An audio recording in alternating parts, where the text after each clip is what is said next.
युधिष्ठिर की चिंता और कामना। दुर्योधन को अर्जुन का पीछा करते देखकर पांडव सेना ने शत्रुओं पर और भी जोर का हमला कर दिया। धृष्टद्युम्न ने सोचा कि जयद्रथ की रक्षा करने हेतु यदि द्रोण भी चले गए तो अनर्थ हो जाएगा। इस कारण द्रोणाचार्य को रोके रखने के इरादे से उसने द्रोण पर लगातार आक्रमण जारी रखा। धृष्टद्युम्न की इस चाल के कारण कौरवसेना 3 हिस्सों में बंटकर कमजोर पड़ गई। इतने में धृष्टद्युम्न उछलकर द्रोणाचार्य के रथ पर जा चढ़ा और विक्षिप्तसा होकर द्रोण पर वार करने लगा। धृष्टद्युम्न का हमला जारी रहा। अंत में द्रोण ने क्रोध में आकर एक अत्यधिक पैना बाण चलाया। वह पांचाल कुमार के प्राण ही ले लेता यदि सात्यकी का बाण उसे बीच में ही पुनः न काट देता। अचानक सात्यकी के बाण रोक लेने पर द्रोण का ध्यान उसकी ओर चला गया। इसी बीच पांचाल सेना के रथस्वार धृष्टद्युम्न को वहां से हटा ले गए। परंतु सात्यकी भी कोई मामूली वीर नहीं था। पांडव सेना के सबसे चतुर योद्धाओं में उसका स्थान था। जब उसने द्रोणाचार्य को अपनी ओर झपटते देखा तो वह खुद भी उनकी ओर झपटा। इस तरह बहुत देर तक दोनों वीर लड़ते रहे। इसी बीच युधिष्ठिर को पता चला कि सात्यकी पर संकट आया हुआ है, तो वह अपने आसपास के वीरों से बोले, कुशल योद्धा, नरोत्तम और सच्चे वीर सात्यकी आचार्य द्रोण के बाणों से बहुत ही पीड़ित हो रहे हैं।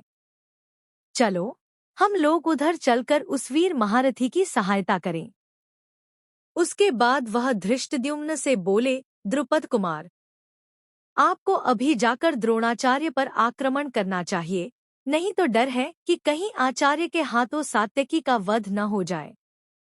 युधिष्ठिर ने द्रोण पर हमला करने के लिए धृष्टद्युम्न के साथ एक बड़ी सेना भेज दी। समय पर कुमुक के पहुंच जाने पर भी बड़े परिश्रम के बाद ही सात्यकी को द्रोण के फंदे से छुड़ाया जा सका।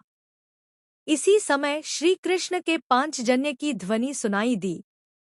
वह आवाज सुनकर युधिष्ठिर चिंतित हो गए। इस घड़ी अर्जुन की सहायता को चले जाओ, इतना कहते कहते युधिष्ठिर बहुत ही अधीर हो उठे। युधिष्ठिर के इस प्रकार आग्रह करने पर सात्यकी ने बड़ी नम्रता से कहा, युधिष्ठिर, द्रोण की प्रतिज्ञा तो आप जानते ही हैं, अतः आपकी रक्षा का भार हमारे ऊपर है। महाराज, वासुदेव और अर्जुन मुझे यह आदेश दे गए हैं और मुझ पर भरोसा करके यह भारी जिम्मेदारी डाल गए हैं। मैं उनकी बात को कैसे टालूं? आप अर्जुन की जरा भी चिंता न करें। अर्जुन को कोई नहीं जीत सकता। उधर जैसे ही सात्यकी युधिष्ठिर को छोड़कर अर्जुन की ओर चला, वैसे ही द्रोणाचार्य ने पांडव सेना पर हमले करने शुरू कर दिए। पांडव सेना की पंक्तियां कई जगह से टूट गईं और उन्हें पीछे हटना पड़ गया। यह देखकर युधिष्ठिर बड़े चिंतित हो उठे और बोले, भीम, मेरा कहा मानो तो तुम भी अर्जुन के पास चले जाओ और सात्यकी तथा अर्जुन का हालचाल मालूम करो। इसके लिए जो कुछ करना जरूरी हो वह करके वापस आकर मुझे सूचना दो। मेरा कहना मानकर ही सात्यकी अर्जुन की सहायता को कौरवसेना से युद्ध करता हुआ गया है। यदि तुम उनको कुशल पूर्वक पाओ तो सिंहनाद करना, मैं समझ लूंगा कि सब कुशल है। भीमसेन ने युधिष्ठिर की बात का प्रतिवाद नहीं किया और वह धृष्टद्युम्न से बोला, आचार्य द्रोण के इरादे से तो आप परिचित हैं ही। किसी न किसी तरह भ्राता युधिष्ठिर को जीवित पकड़ने का उनका प्रण है। राजा की रक्षा करना ही हमारा प्रथम कर्तव्य है। जब वह स्वयं मुझे जाने की आज्ञा दे रहे हैं तो उसका भी पालन करना मेरा धर्म हो जाता है। इस कारण भ्राता युधिष्ठिर को आपके ही भरोसे पर छोड़कर जा रहा हूँ। इनकी भलीभांति रक्षा कीजिएगा। धृष्टद्युम्न ने कहा, तुम किसी प्रकार की चिंता न करो और निश्चित होकर जाओ। विश्वास रखो कि द्रोण मेरा वध किए बिना युधिष्ठिर को नहीं पकड़ सकेंगे। आचार्य द्रोण के जन्म के बैरी धृष्टद्युम्न के इस प्रकार विश्वास दिलाने पर भीम निश्चित होकर तेजी से अर्जुन की तरफ चल दिया।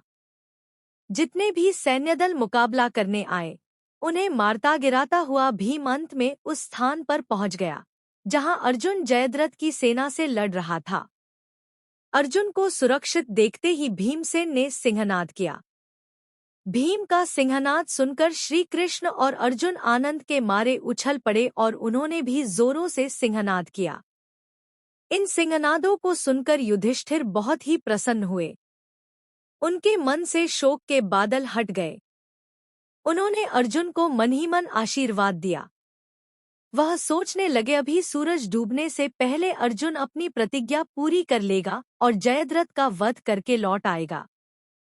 हो सकता है जयद्रथ के वध के बाद दुर्योधन शायद संधि कर ले। इधर युधिष्ठिर मन ही मन शांति स्थापना की कामना कर रहे थे और उधर मोर्चे पर जहां भीम, सात्यकी और अर्जुन थे वहां घोर संग्राम हो रहा था। थोड़े ही समय में जिस स्थान पर अर्जुन और जयद्रथ का युद्ध हो रहा था, दुर्योधन भी वहां आ पहुंचा, मगर थोड़ी ही देर में बुरी तरह हारकर मैदान छोड़कर भाग खड़ा हुआ। इस भांति उस रोज कई मोर्चों पर जोरों से युद्ध हो रहा था। द्रोण ने कहा, बेटा दुर्योधन, तुम्हें हिम्मत नहीं हारनी चाहिए। तुम जयद्रथ की सहायता के लिए जाओ और वहां जो कुछ करना आवश्यक हो वह करो। आचार्य के कहने सुनने पर दुर्योधन कुछ सेना लेकर फिर से लड़ाई के उस मोर्चे पर चला गया जहां अर्जुन और जयद्रथ में जोरों की लड़ाई हो रही थी। उस दिन भीम और कर्ण में जो युद्ध हुआ वह एक रोमांचकारी घटना के रूप में वर्णित है। भीमसेन उत्तेजना और उग्रता की प्रतिमूर्ति सा दिखाई दे रहा था। कर्ण जो कुछ करता धीरज और व्यवस्था के साथ शांत भाव से करता, किंतु भीम को तो थोड़ा सा भी अपमान असह्य हो जाता था।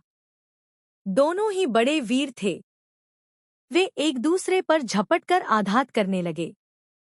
भीमसेन को उस समय पिछले घोर अपमानों, यातनाओं और मुसीबतों की याद हो आई जो उसे, उसके भाइयों और द्रौपदी को पहुंचाई गई थी। प्राणों का मोह छोड़कर वह लड़ने लगा।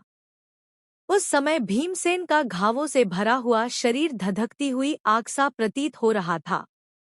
कर्ण और भीम के युद्ध में इस बार भीमसेन के रथ के घोड़े मारे गए। सारथी भी कटकर गिर पड़ा। रथ टूट फूट गया और धनुष भी कट गया। भीम ने ढाल तलवार ले ली और जान झोंककर लड़ने लगा।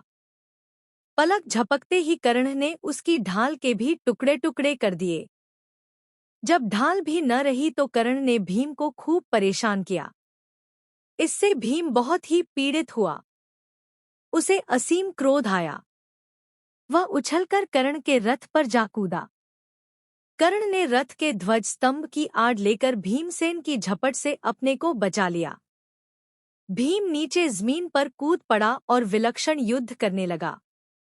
मैदान में जो रथ के पहिए, घोड़े, हाथी आदि पड़े हुए थे, उन्हीं को उठा उठाकर वह कर्ण पर फेंकता गया, जिससे उसे क्षण भर भी आराम न मिल पाया।